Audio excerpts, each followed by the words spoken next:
Des yeux qui font baisser les miens, un rire qui se perd sous sa bouche. Voilà les portes se retouchent de l'homme à quel j'appartiens. Buenas tardes, queridos podcaster, alumnos y público en general. Esto es Coloquios, tu podcast de Coloquios Broadcasting Media. En este espacio conocerás de primera mano los personajes y hechos que conforman nuestra historia. Mi nombre es Miguel Zavala Reyes, yo voy a ser tu anfitrión en este encuentro de saberes. En el episodio de hoy, la creación del territorio, trataremos los diferentes aspectos relacionados a la exploración, conquista y colonización europea en tierras venezolanas. ¿Estás listo? Comencemos. Coloquios Broadcasting Media, brindando una respuesta a tus necesidades educativas a tan solo un clic de distancia.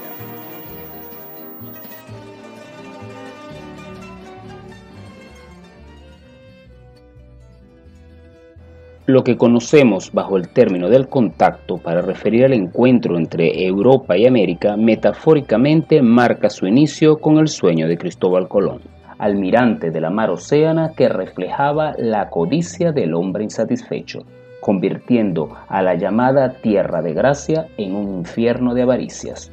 Y es que, entre mitos y leyendas, aquel mundo recién nacido que se convertía en germen de esperanza, en verecid americano de historia viva, quedó marcado con sangre de parto y sangre de muerte. Alegría y llanto de la Pachamama que ocultó en la espesa tiniebla las huellas del ultraje que propinó el invasor. En Colón estaba marcada una obsesiva aspiración por transitar una ruta occidental que acortara las distancias entre Europa y las lejanas tierras del Catay y Zipango, utopía sugestiva que logró convencer a la monarquía española de expandir su poderío comercial en la temprana historia del capitalismo.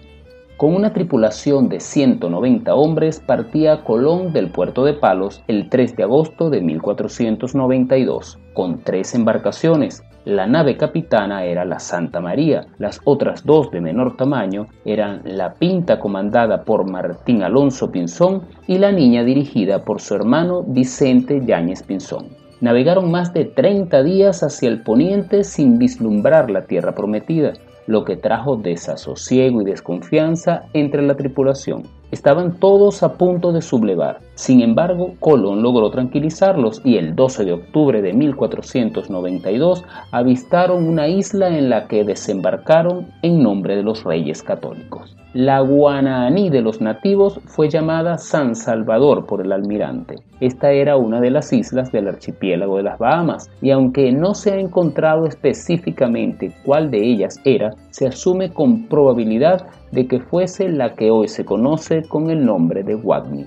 La conquista del territorio americano tuvo una repercusión científica, política, geográfica y económica en la vida europea. Se amplió la visión limitada que tenían del cosmos, permitiendo sobreponer de algún modo la razón ante la religión. Es un proceso historiográfico en el cual se estructura escaladamente 3 periodos. La exploración, que reveló la extensión, relieve, red hidrográfica, fauna, flora y habitantes de América. La conquista, que sometió por la fuerza a los aborígenes, y la organización colonial que regularizó el territorio sometido, fundando ciudades, radicando familias españolas, despertando la actividad económica, creando autoridades y la vida común. El conquistador representaba la mentalidad característica del europeo del siglo XV, hombres que venían de una herencia grecolatina, una herencia cristiana, una militancia de afirmación de la fe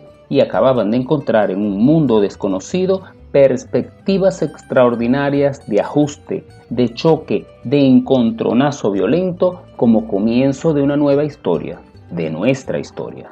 Entre los primeros exploradores destacan Alonso de Ojeda, Juan de la Cosa y Américo Vespucci, quienes al igual que Pedro Alonso Niño recorrieron gran parte del litoral venezolano. De igual forma, destacan las expediciones del ya citado Vicente Yáñez Pinzón. Diego de Lepe y Cristóbal Guerra por el oriente del territorio venezolano.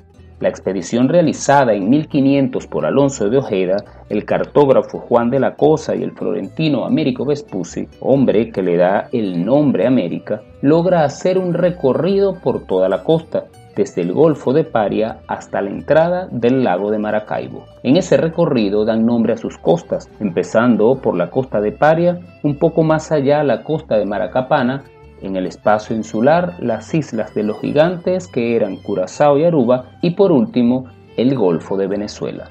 Aquí se produce un hecho muy importante y es que el italiano Américo Vespucci ve los palafitos de los aborígenes de la orilla del lago y esto le recuerda a Venecia y llama a la aldea Pequeña Venecia o Veneciola o Venezuela. Es allí donde inicia ese nombre que va a cubrir más tarde el territorio para hacer de nosotros un país llamado Venezuela y de sus habitantes los venezolanos. Juan de la Cosa hizo un planisferio en el cual se representa la costa de la América del Sur. Se recogen allí los conocimientos geográficos incorporados a los viajes colombinos y por los rastreos de los subsiguientes exploradores, especialmente por el de Ojeda a lo largo de la costa venezolana. Es en ese mapa de Juan de la Cosa donde aparece por primera vez el nombre de Venezuela escrito encima del Golfo. Este es el primer documento cierto en el cual Venezuela es un nombre aplicado a un punto geográfico. Como anécdota les menciono que este mapa fue encontrado por Humboldt en París en 1832 y adquirido por España en 1853. Actualmente se conserva en el Museo Naval de Madrid. Finalmente, la conquista española logra imponerse e inicia el siglo XVI con la ocupación de la isla de Cubagua.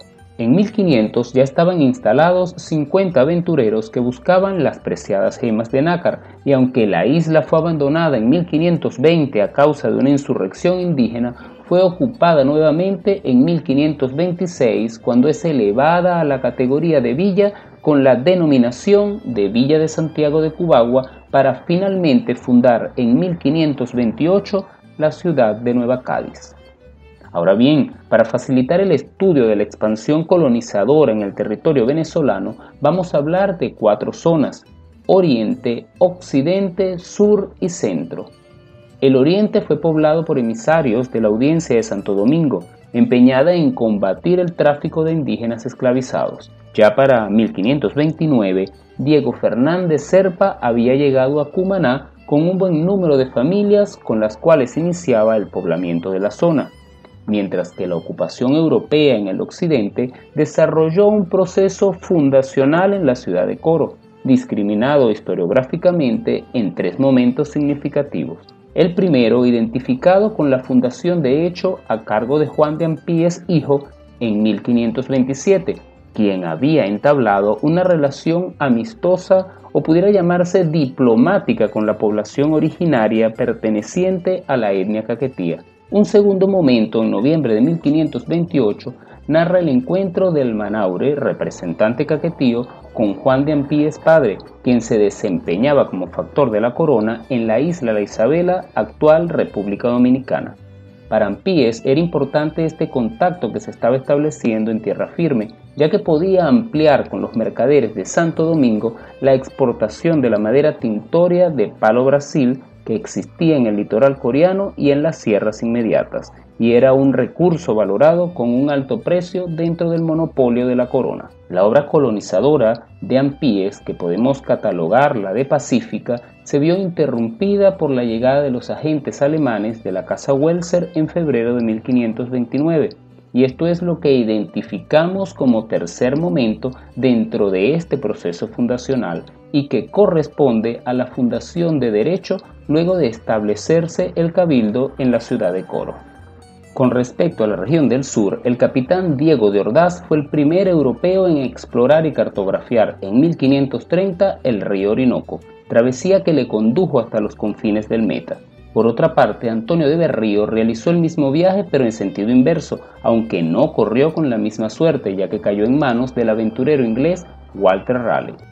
A esta copiosa lista se suma el capitán Pedro de Ursúa, quien se dirigió a la Guayana desde el río Amazonas. Nos faltaría por mencionar la región central. Su ocupación se inició en 1555 con la fundación de la ciudad de Valencia. 5 años más tarde, el mestizo Francisco Fajardo cimentaba la población del Hato de San Francisco, retomada en 1567 por el capitán Diego de Lozada para fundar en ella la ciudad de Santiago de León de Caracas, designando hoy a la capital de la República Bolivariana de Venezuela. Es necesario traer a colación una estrategia que facilitó la ocupación del llamado Nuevo Mundo. Esta se impuso a través de las capitulaciones, que no era otra cosa que un contrato celebrado entre la corona y un particular para ocupar un territorio, asumiendo el compromiso con doble índole, un compromiso comercial y político. Veamos dos de las más resaltantes en este marco de la conquista. Una firmada para autorizar la travesía del ya citado Colón y conocida como la Capitulación de Santa Fe del 17 de abril de 1492. En ella, Colón recibía de parte de los reyes el título vitalicio de almirante, el cargo de virrey y gobernador general de las tierras que ocupase. También se le otorgaba el título de don y percibiría parte del diezmo sobre el monto de las operaciones comerciales efectuadas en las tierras que gobernara. Colón, por su parte, se comprometía a llegar a la India y a buscar una isla o tierra de gran utilidad que sirviera de escala en la navegación. La otra capitulación fue la adscrita entre el rey Carlos V y los banqueros alemanes de la mencionada Casa Welser, contrato en el que obtienen en arrendamiento el territorio enmarcado entre el Cabo de la Vela en la Guajira colombiana y Maracapana cerca de la ciudad de Barcelona, capital del actual estado Anzoátegui. Para este costero territorio, el rey ya había emitido una real cédula el 27 de marzo de 1528, declarando constituida la provincia de Venezuela. La obligación que tenían los Welser en la capitulación firmada era la de fundar dos pueblos, que en la práctica fueron las ciudades de Coro y Maracaibo. Para ello debían llevar unas 300 personas para poblarlas. También se les exigía construir 3 fortalezas y brindar el aporte de 50 técnicos para explotar las minas de la región. En virtud de la capitulación con los Welser, el alemán Ambrosio Alfinger se convirtió en el primer gobernador de la recién creada provincia de Venezuela. Esto, que podemos identificar por proceso colonizador alemán, se desarrolló activamente desde 1529 hasta 1546, cuando se declaró caduca la concesión. Se destaca en esta gestión germana la crueldad al trato dado a los indígenas y las exploraciones de sus capitanes, los cuales recorrieron la cuenca de Maracaibo y las amplias sabanas de los afluentes del Orinoco en la búsqueda del mítico territorio del Dorado, donde se creía que existían inmensas cantidades de metales preciosos y en particular de oro. Con la fundación de ciudades en el occidente venezolano que inició en Coro y que desde el Tocuyo tiene su foco de irradiación, se inicia un largo proceso colonizador. Nuestros primeros años denotan un lento crecimiento territorial. No éramos más que una serie de pequeñas ciudades, casi villorrios con muy poca comunicación entre sí, predominando una vida municipal a través del cabildo. Los grandes propietarios locales eran los que gobernaban, realizaban las obras públicas, tasaban los precios de los productos y, en fin, ejercían lo que llamaban en lenguaje de la época la policía de la pequeña concentración urbana, concentrándose en torno a esas pocas ciudades y a su entorno campesino. La administración estaba dividida en provincias independientes las unas de las otras. La provincia o gobernación de Venezuela no era sino una entre ellas que constituía lo que hoy llamaríamos la parte centro-occidental de nuestro actual país. Y en esto me detengo presentándoles los hechos deformados de nuestra historia. Es evidente el error cometido por diversos historiadores del siglo XIX que convirtieron en historia de Venezuela lo que solo fue historia de la provincia de Venezuela.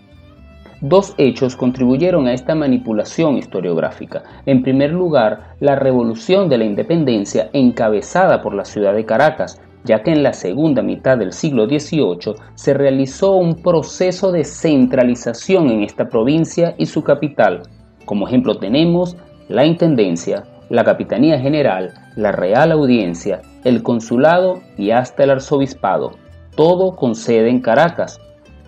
Se suma a esto el plan editorial de la República que inició en 1825 con la reedición de la historia de la conquista y población de la provincia de Venezuela, de José de Oviedo y Baños, que había sido publicada por vez primera en 1723, transformando en historia nacional lo que era solo historia provincial. Sobre la huella de Oviedo y Baños, corriendo el error, escribe Rafael María Baral en 1841 su obra Resumen de la historia de Venezuela y José Gil Fortul en 1907 la influyente Historia Constitucional de Venezuela. Estos dos libros fueron tratados como referentes en la formación intelectual venezolana en lo que a la imagen histórica se refiere. Pero encontramos que Baral y Fortul solo dedican cortos capítulos a la colonia, calificando superficialmente a todo el tiempo anterior a 1810. El error es que hacen una sola la imagen de Venezuela, pero la historia no es tan simple, por lo que repito, una cosa es la provincia de Venezuela, historiada en parte por Oviedo y Baños, y otra ya más amplia, con mayores conjunciones, la que en su momento pretendieron construir Baral y Gil Fortul. Es por ello que en los siguientes episodios ahondaremos la historia provincial de lo que luego conformaría la Capitanía General de Venezuela como territorio que identifica constitucionalmente a la nación venezolana, hasta seguir en coherencia trazando los eslabones de la historia total de nuestro país. Habló para ustedes Miguel Zavala Reyes. Recuerda dejar tus comentarios y nos vemos en un próximo coloquio.